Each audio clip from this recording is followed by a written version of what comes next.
Un événement exceptionnel se déroule à la cathédrale de Turin, en Italie.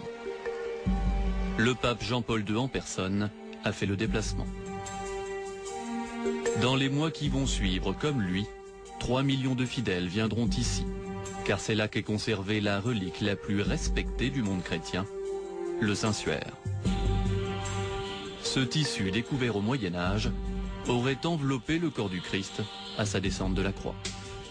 L'idée, c'est que lors de sa résurrection, le Christ aurait imprimé le suaire de sa propre image, nous laissant ainsi, je dirais, sa véritable icône. Le suaire devient alors la relique des reliques. Ou ce linceul n'est-il finalement qu'une habile supercherie? Pour l'Église en tout cas, l'enjeu est d'importance.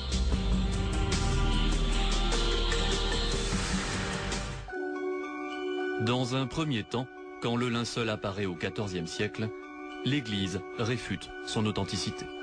Mais cela n'empêchera pas les fidèles de se passionner pour la supposée relique. Certains papes, un peu plus tard, au XVe, XVIe siècle, ont même condamné le suaire en disant on refuse de considérer que c'est une relique authentique. Mais la ferveur populaire a été telle qu'il a été impossible au pape d'empêcher cette relique de circuler et d'avoir le succès qu'elle a connu.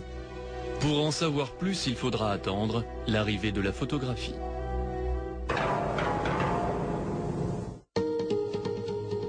Mai 1898, Secundo Pia, un avocat italien, photographe à ses heures, va faire un premier cliché du linceul. Et voici ce qu'il va découvrir sur ses négatifs.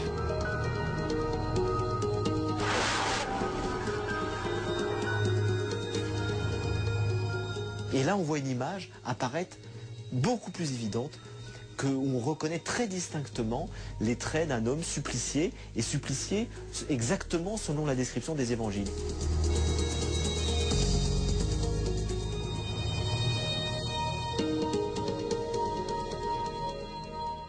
On voit très nettement les traces des clous qui l'ont crucifié, et ce qui est très intéressant, c'est qu'on s'est rendu compte que les clous n'ont pas été mis dans les mains, comme on le représentait traditionnellement, mais dans les poignets.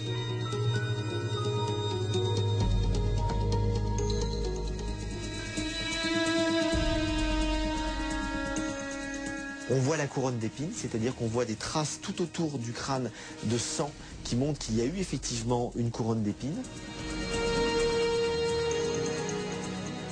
On voit un coup de lance qui a été porté sur le côté, parce qu'on voit une trace de sang qui coule sur le côté.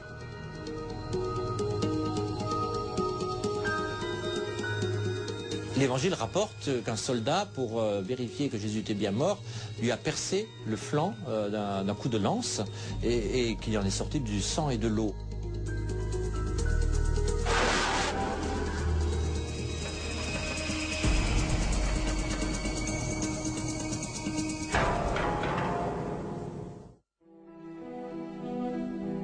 Ces détails, pour le moins troublants, vont déchaîner les passions dans les années qui vont suivre. La ferveur populaire pour le Saint-Suaire va s'amplifier. Seulement personne ne peut expliquer la formation de l'image sur le tissu. Alors une bataille va s'engager entre scientifiques et religieux. C'est la grande confrontation entre la science et la foi. La science extrêmement positiviste, un peu idiote du XIXe siècle, veut prouver que le christianisme est faux. Le christianisme se cherche des preuves matérielles, entre guillemets, scientifiques, de sa vérité. Et du coup commence une espèce de polémique sans fin. Le suaire est-il vrai ou est-il faux? Et ce sont les avancées de la science qui vont permettre d'en apprendre davantage.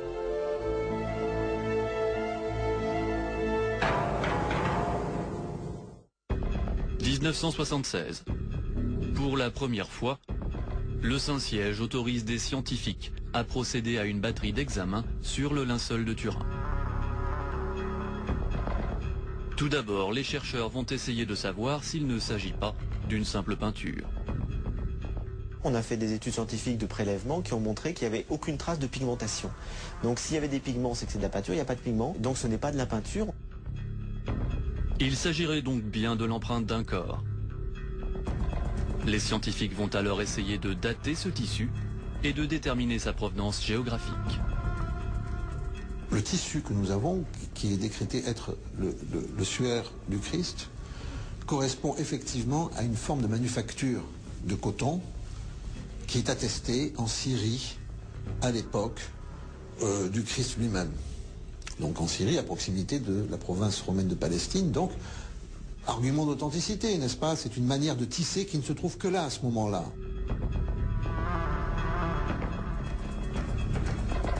Toutes ces informations amènent à croire à l'authenticité du linceul de Turin. Mais une nouvelle expérience va venir dire exactement le contraire.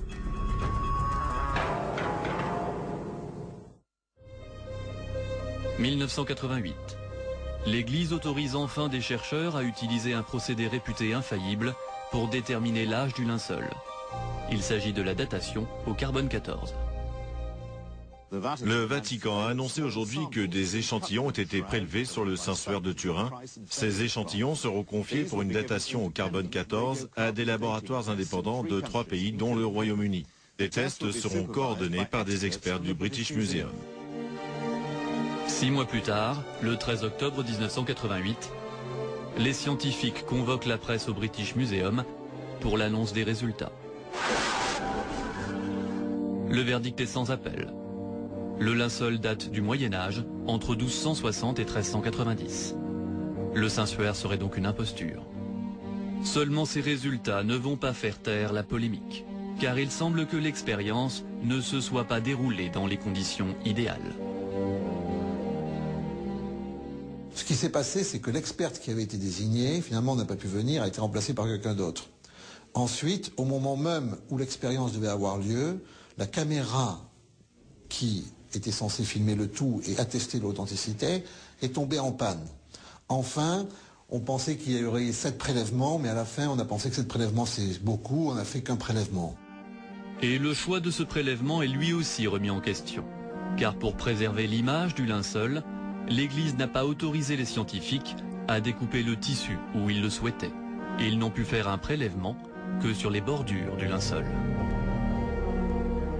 Du coup, depuis 17 ans, les théories les plus extravagantes sur le linceul de Turin ont vu le jour. La thèse la plus incroyable qui a été avancée pour contester les expériences de 1988, c'est celle qui dit que le suaire ayant subi lors de la résurrection une sorte de transformation nucléaire, le tissu a été rajeuni et par là a connu une fausse datation. Toujours est-il qu'on ne sait toujours pas aujourd'hui, en 2005, comment l'image de cet homme s'est formée sur le linceul. La seule solution serait de procéder à de nouveaux tests scientifiques. Mais lorsqu'en juin 2002 à Turin, de nouveaux travaux de restauration ont été effectués sur le linceul, l'Église n'a autorisé aucune expertise supplémentaire. On est en droit de se demander pourquoi.